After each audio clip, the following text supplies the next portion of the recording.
Hello, everybody. My name is Bryce Rankins, and this is my co-host, Brian Romero. Hi, everybody. Brian's playing video games again. I am. I watched all of The Hobbit, 1 through 3 the other day. Extended. Not as bad as everyone said, although it was extended, so who knows. And we've got more time than ever to actually do what we love, which means we have a podcast again. Whoop whoop. Welcome back, Sneaky Geek. Hey.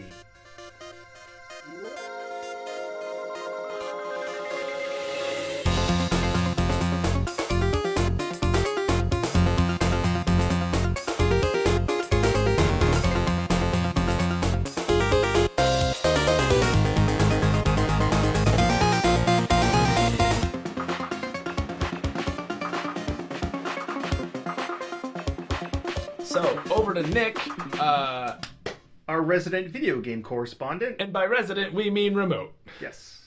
Remote video correspondent Nick Fratto. Hey, What's buddy. going on, Hey Nick? everybody. Hey guys, how are you guys doing over there on the West Coast? We're doing doing fantastic. alright. How's Chicago? Chicago's cold. I woke up to snow. Oh, no way. In Yeah. April. Huh. In April 17th, there was a snowstorm this morning. I was very tempted to break out the Christmas tree and holiday tunes, but I refrained because Oh. don't think I've my been wanting to watch sanity... some holiday movies. Yeah, well, Yeah, Home Alone 1 and 2 are in our stack of movies to watch. Yeah. are you guys going to do like a deep dive analysis of John Hughes? We should. We should. I do love John Hughes. That's a good idea. Uncle Buck, Ferris Bueller. But we're actually here to talk to you about video games. Vidya. Because The Vidya. in this world of sheltering in place, there's been a whole heck of a lot of gaming taking place, which has been really, really fun. Yeah. Super exciting. The question is, what's happening in gaming right now? It's kind of a weird space, to be quite honest with you. You have two sides of the spectrum, one of which the major video game companies, Microsoft and Sony, are still hunkering down and planning to release their next generation of consoles this holiday season. So we had some recent news from Sony in regards to the production of PlayStation 5. Right. I don't know if you guys were able to check that out, but I did want to address that. I've only looked at the controller. Do we know much in regards to like graphics capabilities, game size, Specs have been released. I don't want to go too much into those. However, they are the specs that are going to be put in the PS5, and I'm sure the Xbox Series X are going to bump up the cost of production, which is why Sony is planning to produce far fewer systems and units during their initial release than they initially planned. Oh, pulling the old Nintendo. Oh, absolutely. And it's going to be a nightmare. It's probably going to, I think we're going to go back to the scenario of Xbox 360, Wii, and PlayStation 3. I don't know if you guys remember those console launches, but yeah. you could not find one at all at any retail space. And I think that's what we're going to see this holiday season if the consoles continue to release on schedule. Yeah, it's pretty much Black Friday status, like every time a shipment came in. Yeah. Like when the Super Nintendo Classic came out, when the Switch came out, like that was kind of the MO for that. Yeah. And I know that PlayStation, like they rolled out, a slim version relatively soon, and they eventually started putting stuff out. But it really, I don't know, it seems to me like the removal of these items from the market to create this sort of scarcity mentality, I think it's obviously a solid marketing strategy, but depending on what we're going to be doing at that time of year, this next year. Exactly. And it's not just because the price point is going to be outrageously high. And we think, it could be a marketing ploy and a scarcity tactic, but they're claiming that it's because they're ambitious specs. So these high-ranking specs, which essentially these two consoles are going to be I would like to say an entry-level gaming computer. Yeah. At this point, and I think that's just what we're going to get from consoles moving forward that aren't Nintendo consoles. But they basically came out to press and said, hey, we're producing far less units because this thing is going to be costly.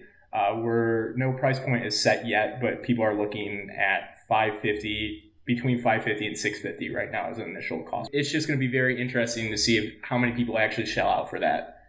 How are things looking for developers, like game developers? Like, have they already gotten their hands on a lot of this like information long ago, or what are they doing as far as like prepping for launch titles?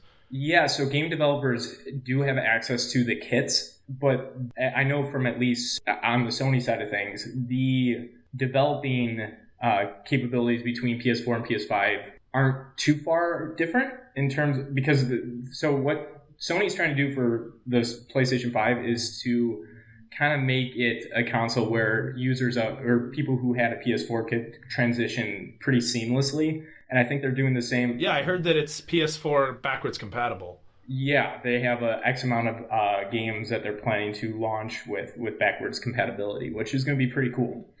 We haven't really seen that since PS3 with the PS2 library. And that's one of the things I've always really liked about Sony is their continuing production of previous generation console games as they phase it out. Mm-hmm. There's a little of that with the Super Nintendo just because there was a lot of carryover, but when the PS2 launched, that there was a lot of PS1 games still kind of getting finished up, and then when the PS3 launched, that was originally backwards compatible, and that had several as well, and not just relying on a virtual console to like go, oh hey, buy this game a second time so that you can continue to play it. Exactly, and it boggles my mind that with the technology that they're putting into these new consoles, it's quote hard to get the backwards compatibility from games spanning all the way back to PlayStation 1 in the 32-bit era. It's like you would think it'd be super simple, but for some reason it's not, and I wish I knew the reason why. Yeah, I can understand the switch between PS1, PS2 to PS3, PS4 because you are looking at a different like laser essentially because you've got a Blu-ray from PS3 on, but PS2 you're reading essentially like a CD-ROM. But then you look at the discs from PS1 with the weird black bottoms and all that. Like this is something that was obviously like kind of running on its own system, as it were. Similar to like the GameCube discs being played in the Wii. You kind of need a separate drive, or in a lot of cases, an emulator. They'll put it in. You basically are running an emulator inside that's just reading the information from the disc to emulate the game. Which would bump up the cost even more. So I get what they're trying to do in terms of like trimming and slimming and doing what they can to create the next generation of consoles all within a price point for people to not be scared of. But all in all, we're going to see around probably 5 to 6 million units shipped out for the first initial release.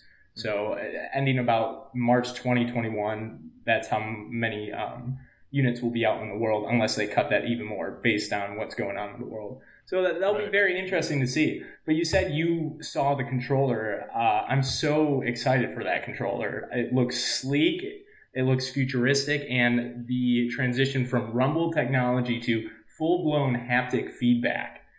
And for the listeners who are not as familiar with the term haptic feedback, it's almost like AR for senses. So you say you're playing, let's throw a random example, Call of Duty, and you're crouching through grassland. You will feel the sensation of grass essentially on your controller.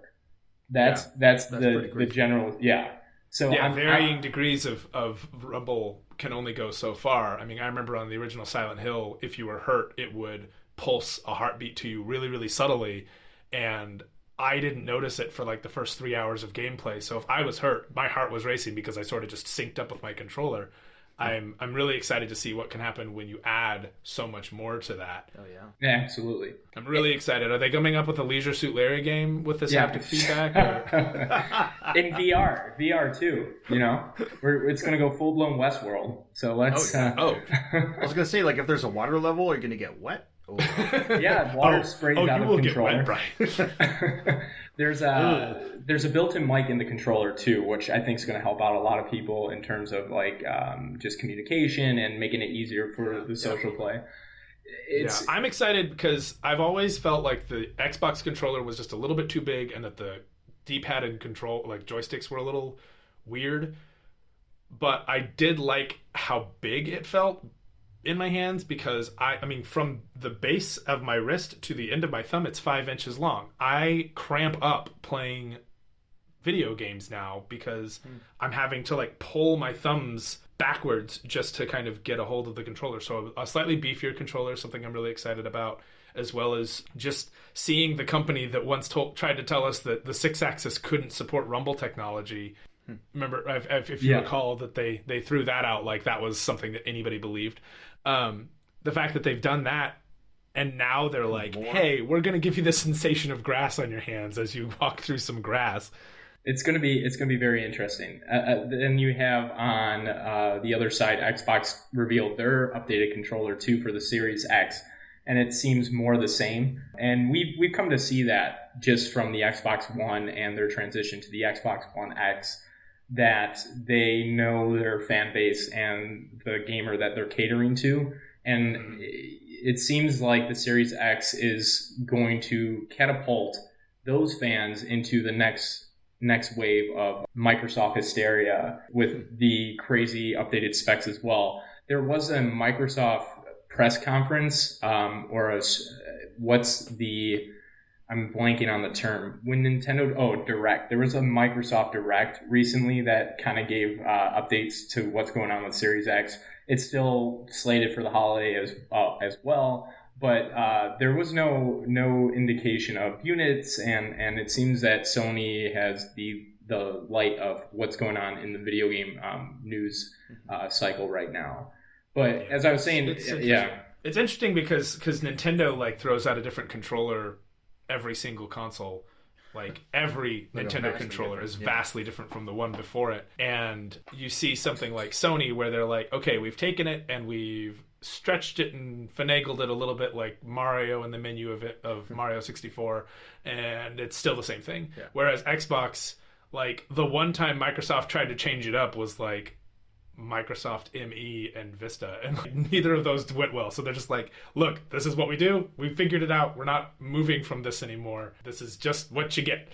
And, what's the term or the phrase? If it's not broken, don't change it. Yeah, if it ain't broken, don't fix it. Yep, there you go.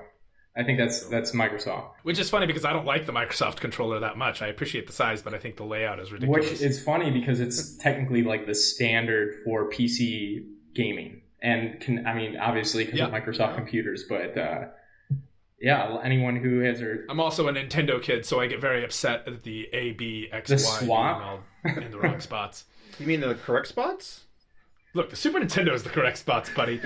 So moving from consoles, obviously I assume that Nintendo isn't doing anything aside from pretending that reducing your ability to switch still allows you to call something a Switch, which... The Switch Lite is such that like it's more like the not switchable. Yeah. There you go. I like that. But moving away from consoles, unless something is happening with Nintendo and they're suddenly actually releasing a console with current graphics instead of right at the end of the last generation again. Can we talk about Animal Crossing and Doom Eternal? Before we get to Animal Crossing and Doom Eternal, just really quickly, I was saying in the video game space right now, you have two spectrums. You have companies still moving along. It's business as usual. And then you have all these pushes in terms of mainstream conventions and video game industry trade shows. So obviously, I think you guys talked about E3 2020 moving. And really, we just talked about how the announcements are kind of whatever anybody wants now because they decided not to do like a virtual E3. So we were talking about like how things were rolling out and wanted to ask you about that. So what do you got? Don't have much other than the fact that they are supposedly reimagining what the trade show is going to look like. And it's not just because of the cancellation because of COVID. It's, I think this E3 was going to be very different regardless of whether or not it went on. There was a lot of publishers, developers, personalities not attending before it got canceled. And the E3 Coliseum wasn't even going to go on. So that's Jeff Keighley's kind of like, I don't want to call it like a music festival, but there was various shows and panels throughout the day in the Microsoft Theater across from the convention space. That wasn't even going to happen this year. Sony wasn't going to be there. And I remember that. I mean, you would think they would, considering that the PS5 is around the corner. So it was going to be a very different E3, which a lot of people don't realize if they're not following gaming news 24/7. The big focus was, it's canceled. So what's going to happen? Well, what's going to happen to E3? Even when it gets back, it's going to be a whole different trade show. And I think that's the key takeaway when they said they're reimagining the convention head. They're reimagining what that trade show is going to look like. And there may be a world where we just get directs moving forward. And it's going to be, I could see the public, like it going back to private, honestly, because there's not much for the public either. I don't know if you guys attended. No, they only just opened it up to non-press a few years ago anyway. And in that, it was always just at a time when either work was coming to a close for me, or it was they were out of tickets and I just couldn't get a hold of anything. We were going to do a couple of things around the area because that sort of Comic-Con Gaslamp corridor structure was starting to develop around E3 because I think they were pushing to be more like an SDCC. I definitely have noticed a lot of that. Like we don't get the Sony conference, streaming from the PlayStation Store anymore. A lot of the information seems to be coming out of Germany with PAX Europe or no? PAX and GDC and those sorts of places seem to be a bigger pull for a lot of these companies than E3 has been. And I don't know if it's just because it's been gimmicky or if the makers of E3 have been like pushing for more of this or more of that. But there's also just been a ton of backlash. The conversation of these developers or not even these developers, but like these CEOs are out of touch and, cringy appeals to trying to be cool versus just straight up being real, being jerks to the audience, like all that stuff and all those scandals that have been coming up in the last couple of years, I think has kind of diminished E3's reputation both among fans and among developers. Absolutely. So it'll be curious, especially with what's been going on, how it changes as we migrate into the later half of the year and into 2021. But we could have a whole separate episode of E3 content, I'm sure, especially talking about how big it was when it was private, early 90s all the way through the mid 2000s. So won't go too deep into that. There is release news, though. I do have one last bit of happy things to tell you guys, especially for you two, the Star Wars nuts over there in Anaheim. I don't know if you heard the news that Star Wars Episode 1 Pod Racer is being remastered. I'm real excited about that one. For the PlayStation 4 and Nintendo Switch. So we're going to see enhanced visuals, a whole control scheme change as the control schemes are going to be remapped, and then obviously the resolutions for the FMVs are going to be upscaled. So it's going to be pretty cool. And I did not expect this thing to be remastered at all. I could have seen this happen to Shadow of the Empire or some other or Knights of the Old Republic, But especially now that I've seen footage, I watched some gameplay of Final Fantasy VII Remake yesterday, and thanks Amir. Thanks Amir. Shout out to Amir. We were watching Amir. And the pretty. fighting style is like somewhere between Kingdom Hearts and Knights of the Old Republic, in that you can switch between characters, but you're still like in there, like making moves and trying to do things. And he was fighting a behemoth, so he had to be like strategic about like trying to knock it down so that he could get to its like head and do some real damage to it. And so while they have allowed for some of the older ideas of you got to attack this before you attack this in a turn-based thing, they've also put it in real time. And I feel like now, especially seeing how successful that is and how well and streamlined that like fighting style is, now is a perfect time for Knights of the Old Republic to be remastered. Amen. And remade. Like I don't want it just like made prettier. I would like it to be like... I'm extremely impressed with what Square Enix did with this remake. And everyone at first was like, okay, great, we're going to get updated visuals. It's going to be an HD remaster of the game that we loved, throughout our childhood. But no, it's a completely different game. From the battle mechanics to the story, it's more intimate. It's only a section of it's not the full story from Final Fantasy VII. No spoilers. It's like a whole different side of the story, focusing on a specific section and a specific world. So they definitely took the nostalgia of the original and spun it on its head and catered to fans and made something absolutely beautiful. So I've had... Oh, that's awesome. Yeah, I have not had the chance to play the demo, but I want to. But I've seen a lot of content pieces and trailers. So what I've seen and what you guys seen from other people playing it, it's something that definitely I think a lot of people should test the waters on. The last release note, if anyone's a Sega fanboy listening, Streets of Rage 4 is coming out at the end of this month. Yeah, so the original beat 'em up from Sega is finally, after 26 years since we've seen Streets of Rage 3, we're getting a sequel, a fourth one in the series, with just a great visual art style. And then also all the retro characters are going to be available to play. So you're going to be playing as your 16-bit retro heroes in this upscale, like very artsy design. So it's going to be really cool. Speaking of retro games and modernization, the last installment of Doom was fantastic and super well received, especially with the ability to go find all the levels of the original Doom within the game and like access to the original soundtrack and all of that. But then they went ahead and put out a sequel just before the full nationwide shelter-in-place kind of happened. But that whole like kind of shutdown of most things came into play right after Doom Eternal and Animal Crossing. Have you played any of the new I Doom? have not. I've watched my buddy play it as he streamed on Twitch. It looked absolutely beautiful and super fast paced. Everything from the update they did a couple years back, even better. And I was astonished at what this game looked like, and it's just crazy how they revitalized the Doom franchise from, Doom, taking what they did with Doom 3, totally throwing it into the garbage and creating something that is a true successor, I would say, to the original. Yeah, there's a lot, especially in like the color palette and stuff. Like it's much more of this,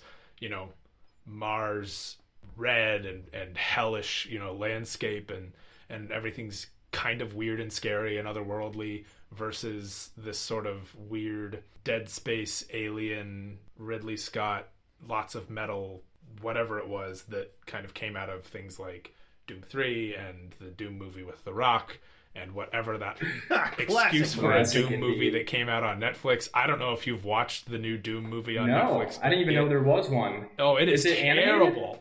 I sat through the whole thing because I was like, all right, settle in. This is probably going to be bad. Action? Let's at least enjoy it. It's live action, and it is like Sharknado level acting.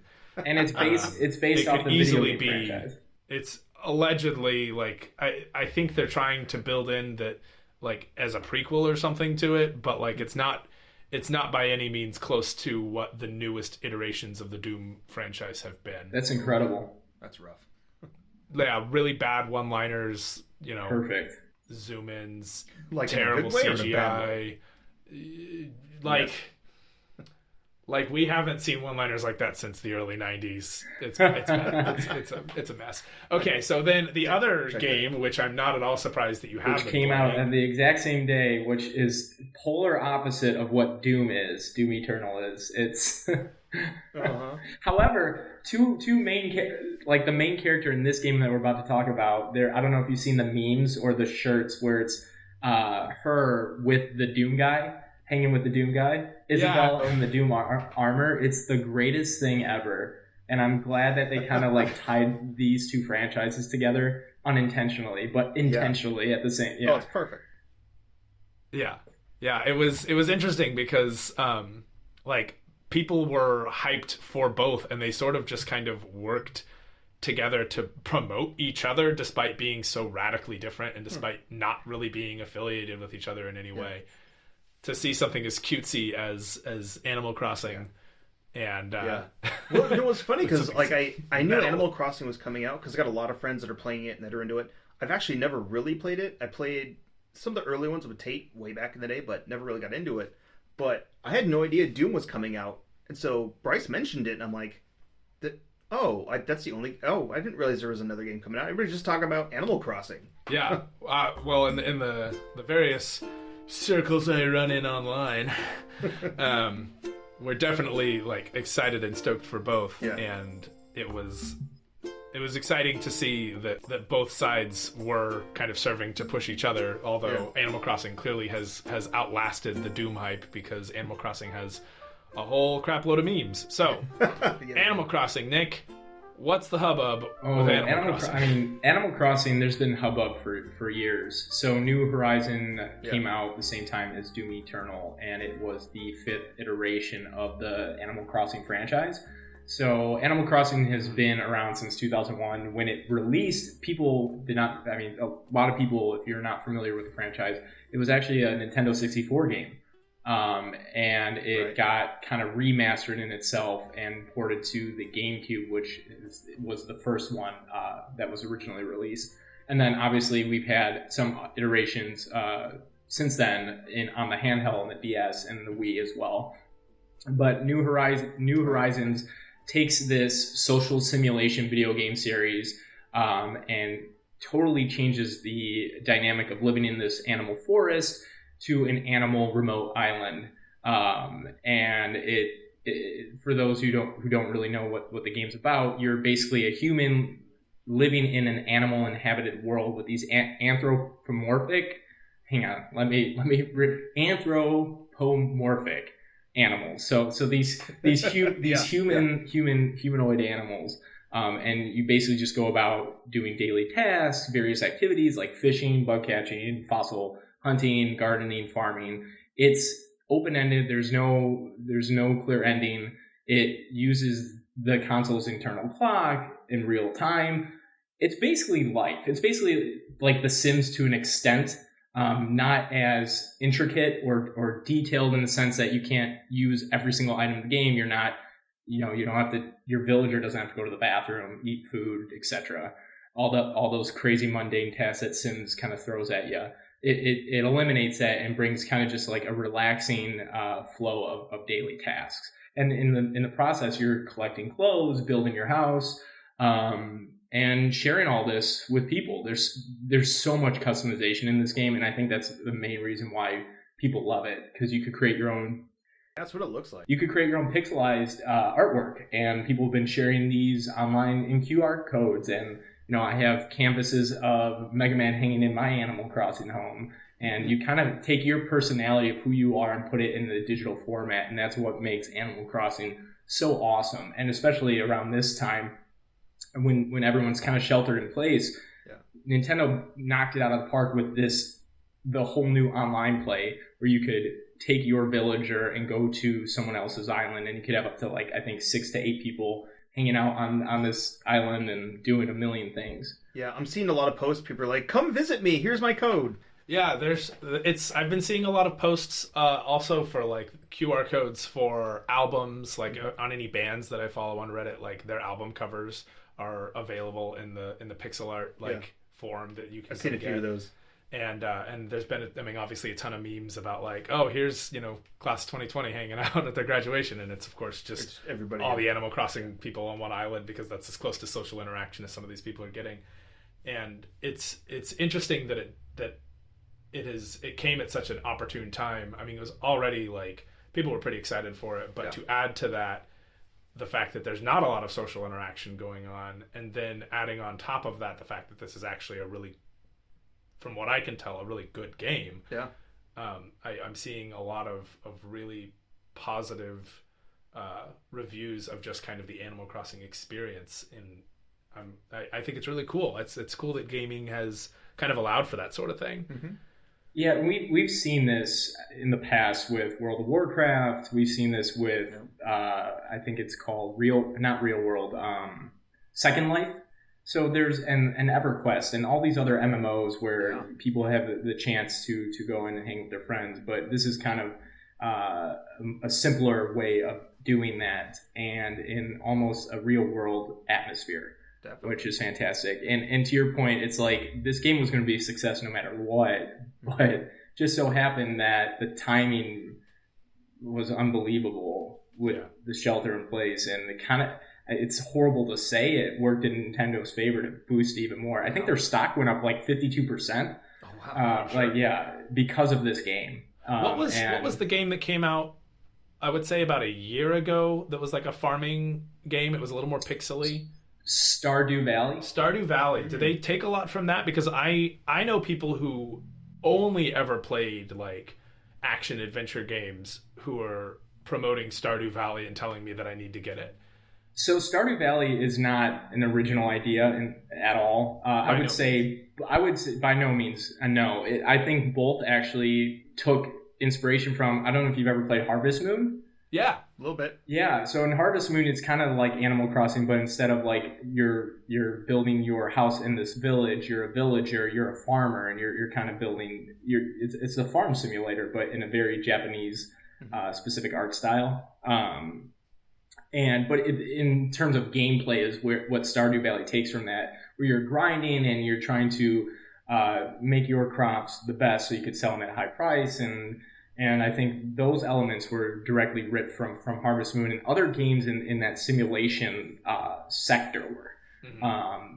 And then obviously what made Stardew so original is that they did take that pixelated 8-bit art style and made it its own. So there's elements of each game in each other taken from other games in the past.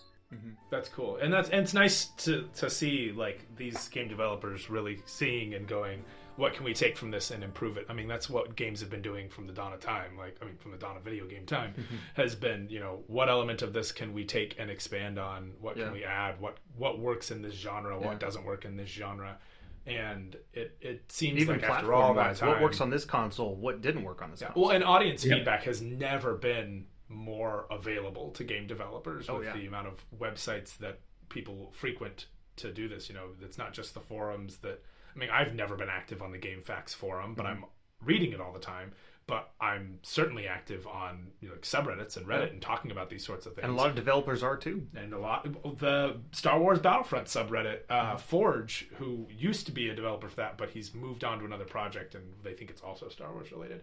But he was like the voice of that team, which they frankly really needed, given how bad the backlash on EA was when Battlefront 2 launched. Oh yeah. But the Battlefront 2 community on Reddit, which is over 300,000 people now, loves this dude. And when he left, like there were all these like goodbye tribute, to this guy because he was always the one willing to talk to fans, always the one willing to explain what was going on. Yeah. And just be open. And have a dialogue with these people who are playing this online game. And now that this game's been out, when Breath of the Wild dropped, they were like, hey, in several months there will be DLC and you're not going to pay for it. Like your game's just going to get better, and that's that. And versus the original Sony idea, Ubisoft, hey, your game's going to get better in 3 months because we released it too early and it's broken. But but with this back and forth dialogue, and with Nintendo kind of spearheading this, like, we're going to improve your game over time, I'm really excited for what things like Animal Crossing and stuff like that are going to have to improve upon that experience, provided they can add anything in this current, COVID economy. Corona economy is the snacks people call it. Corona economy, that's new, That's, did not hear that one. But technology, 100%, I think, can attribute to open communication between developers, video game companies, and their fans. I mean, we see content being developed that is solely for the fans. Case in point, Shenmue 3, that game was fan-built entirely. Like, the system takes the game itself has updated graphics, but the core gameplay is so outdated because that's what fans wanted, and that's what they contributed in terms of like their Patreon dollars. Look at the backlash from Mighty Number 9. Like that game costs nothing because nobody wanted to play it because everyone was so frustrated at what it became. But then you look at something like the Castlevania and Mega Man Legacy collections that have been dropped. there was a lot of conversation online about pixelated format not being really realistic because we all played on CRT monitors, and those band lines blurred them out and made the images look a little bit prettier, and they weren't as like blocky as as like a perler bead image. And on both of those collections, you have the option of putting the bands across your screen if you want, different aspect ratios if you don't want to stretch your game. Do you want it pixelated? Do you want it pixelated with banding? Do you want it what's the other one that's really great? It's their like high def version where they've like shrunk some pixels and increased other ones, and that's the pretty Picture version perfect? on Mega Man X, like the pretty Pixel version. perfect? Was it? What is it? Pixel perfect? I mean, there's a version that looks just like it did on the Super Nintendo, but because of the TV that I'm running it on, obviously it's not going to look great because it's different blacks and different colors, etc. But there is a version that they've made that is improved on that has been like the colors are a little bit more vibrant, and the pixeling is not necessarily what you would have seen on the Super Nintendo as far as I can recall. But the banding version on Castlevania, that's like pixel for pixel. Oh, wow. And they put the lines across the screen that kind of blurs everything out, and it looks exactly like a Super Nintendo like an original Nintendo title on a CRT TV. Yeah. And I think that conversation about like, look, this is a podcast, and I'm pointing off into the distance, but like gesturing at the pretend whiteboard, this is what everybody thinks a retro game looks like, and it's this super blocky squared out thing, and then they show you the slightly blurred version from our crappy CRT TVs, and you go, oh, I thought that looked better back in the day. It did because the TV like compensated a little bit for that problem. And I think that being kind of a prevalent conversation led to a lot of pushback, like not pushback, but like just led to a lot of developers, thinking, how do we make some of these old pixely games not look worse than they did on these new fancy TVs. Yeah, it's cool stuff. Yeah, it is. And it's not just 16-bit games either. It's 32-bit, like we're going to see with Episode 1 Pod Racing, and 64-bit as well. So when they remaster and shape those polygons, they do a better job, obviously creating a better experience visually for the gamer. Yeah. But it's just this developer mindset of catering to the fan has just been better and better, and it'll be very interesting and exciting to see what Nintendo does with the patches for Animal Crossing in the future. All right, yeah. Art is completed by the viewer. So, in the world of gaming, we don't have a whole lot of time left, but in the world of gaming, you got any just good, wholesome news in this time when everything's shut down? Has the gaming community done anything particularly fantastic? So I'm sure you guys are very much aware. I know you guys are aware that I am a speedrunner, and the entire speedrunning community during this time has been nothing short of fantastic. There has been numerous marathons going on Twitch, online, raising thousands of dollars for the General Relief Fund for COVID-19. SGDQ was pushed back, and I was going to say, is this kind of like Awesome Games Done Quick and other games done quick? Exactly. So GDQ is the GDQ and speed gaming are the two big speedrunning communities, and GDQ does 2 annual marathons each year, and the summer marathon this year has been, originally it was supposed to be in June, it's pushed back to August.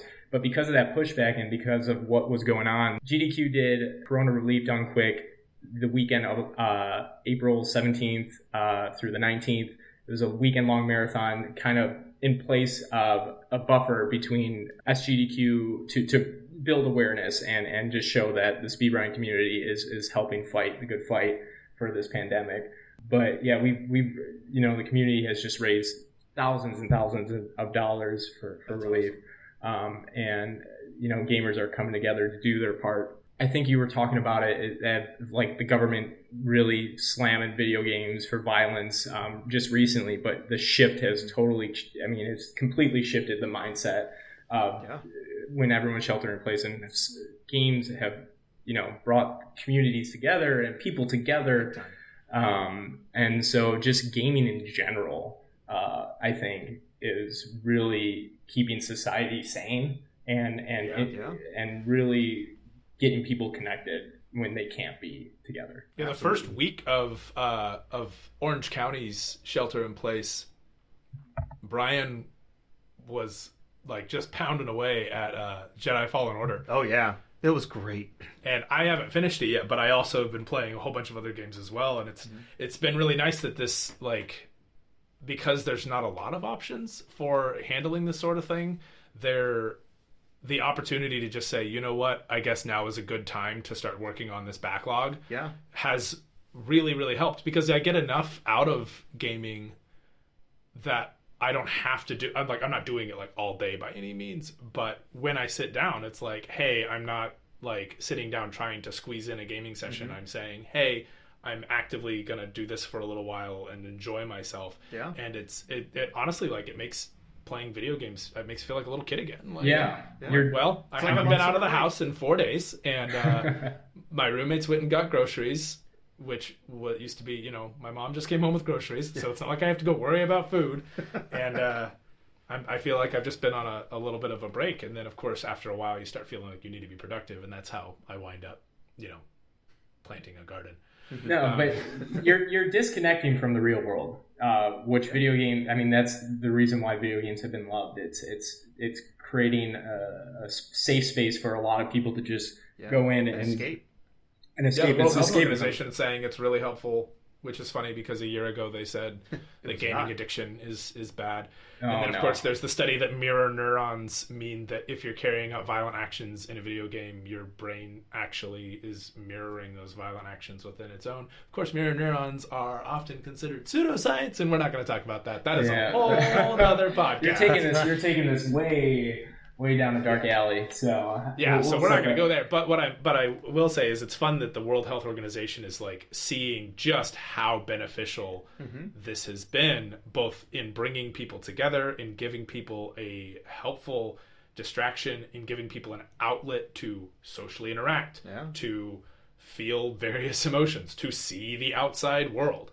You know, all of these ideas are really, really good, and they're what a lot of people for the mental health of people. Yeah, it's what people go to in times of stress anyway, and now we're seeing everyone under a very similar stress, unifying in that regard, and then instead, like, going out there, and instead of going out there, they go in there, gesturing, this is a podcast, into the television and PlayStation or whatever, just like that Nintendo kid in the 90s.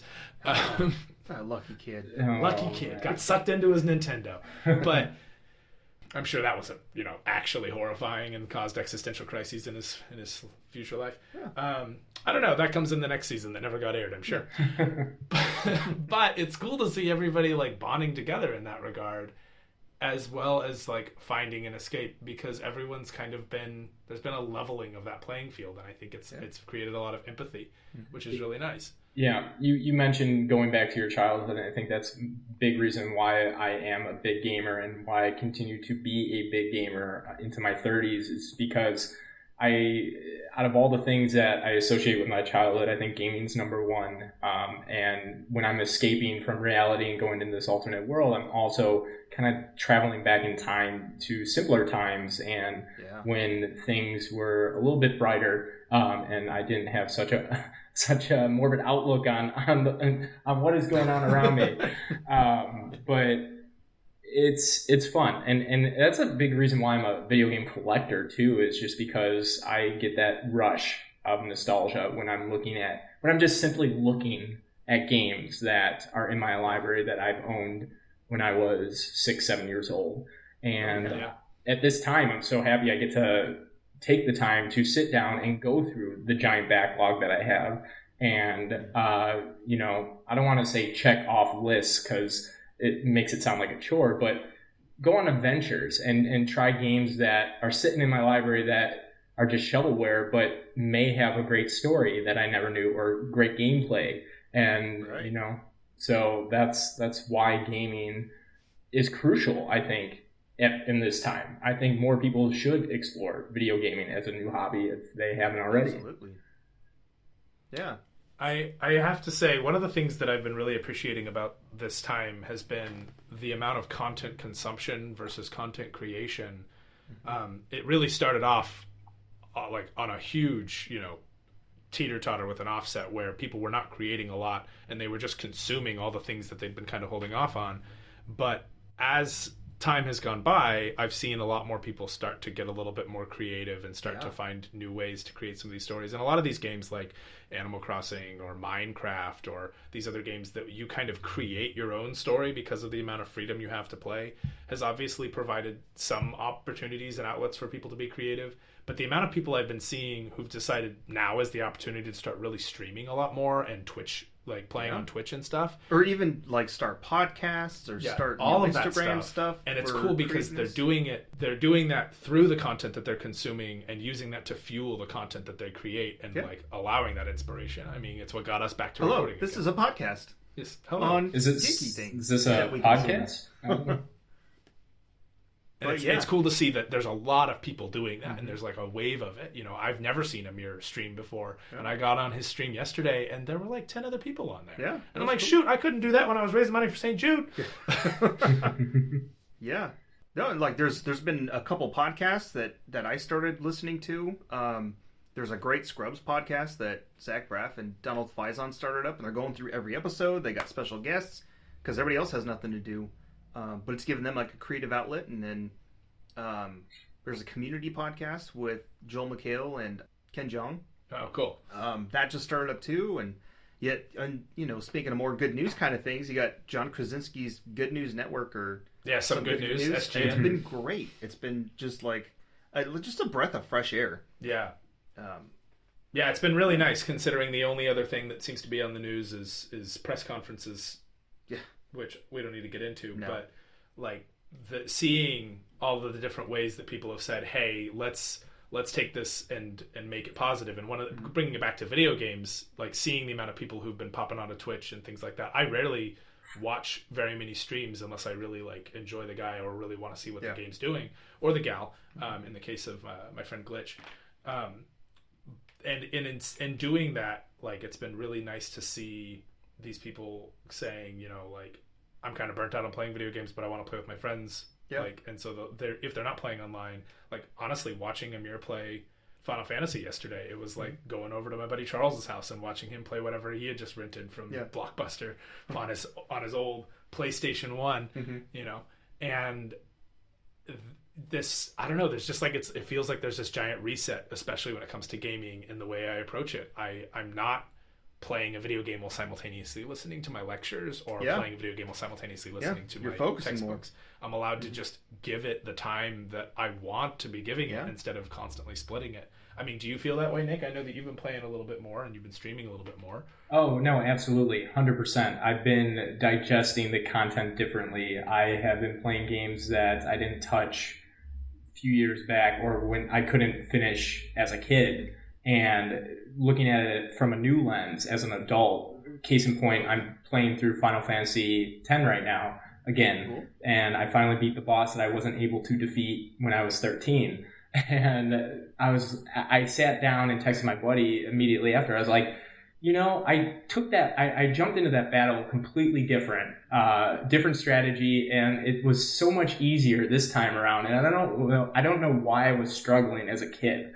Or what was so difficult in this battle that I had? The incubation period, man. Exactly. It's just waiting, solving its puzzle in your brain, figuring it out while you silently raged in your subconscious until you figured out how to beat it. Exactly, and then it just pops in at age 29 as I sit down on the couch.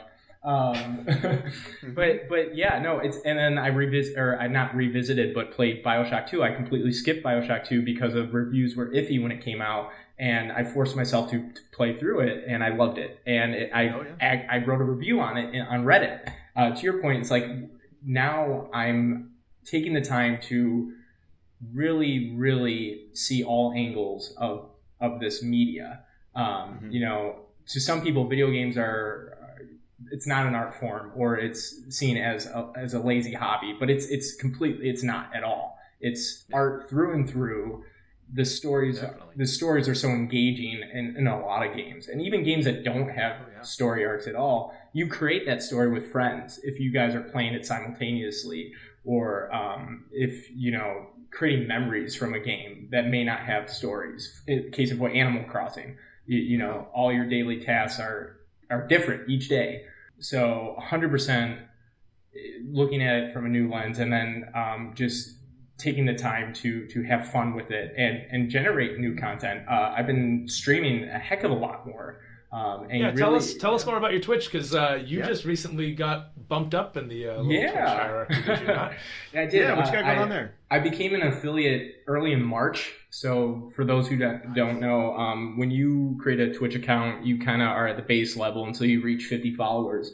And once you hit 50 followers, you're basically considered a content creator on the Twitch platform, which means you could generate revenue through subscriptions, and you can have ads playing on your Twitch stream. That means you basically have like a general 5 to 10 viewers every time you stream. So you could start creating your own show, which I have been.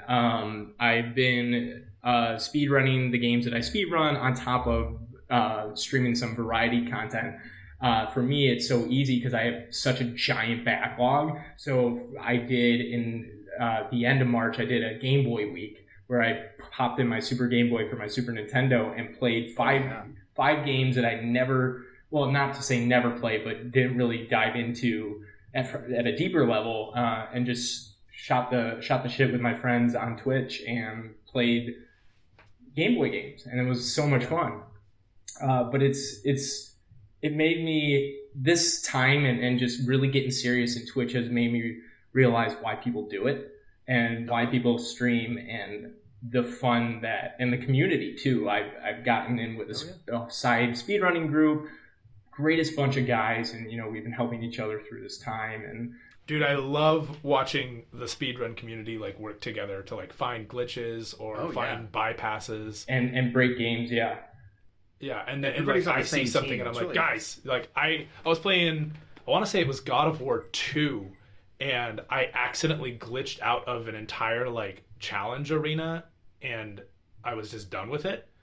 And like my immediate thought was like, I have to go to the speedrunning community and see if anybody knows about this.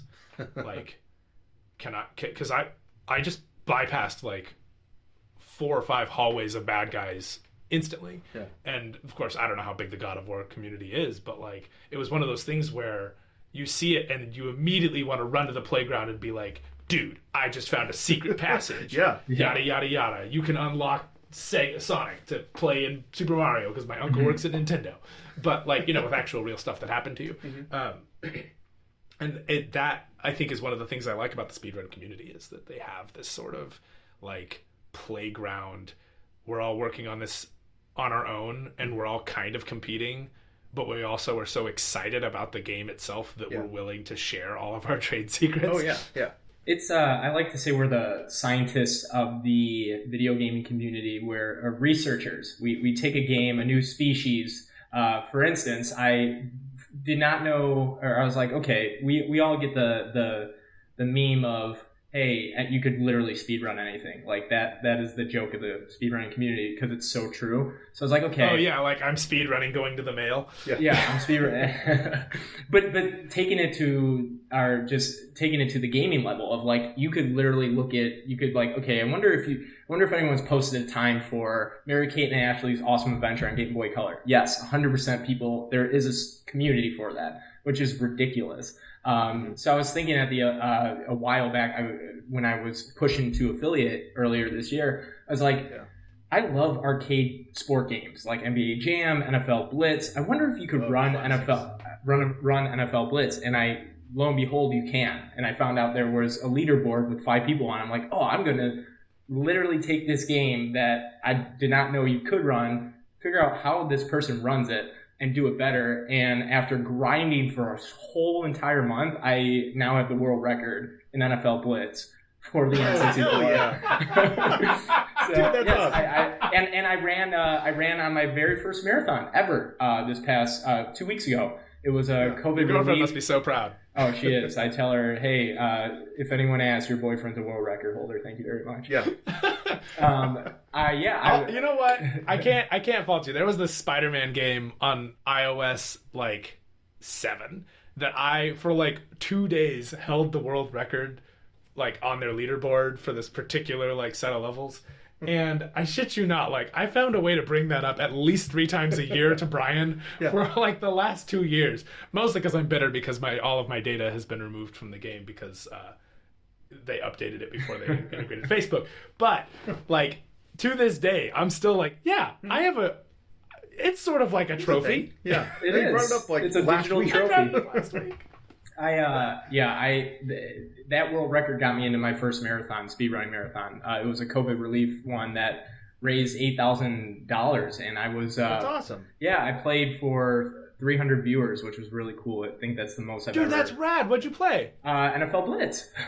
Oh, nice. Yeah. So I ran it, and it was the first time Blitz was introduced in any marathon, which was really cool.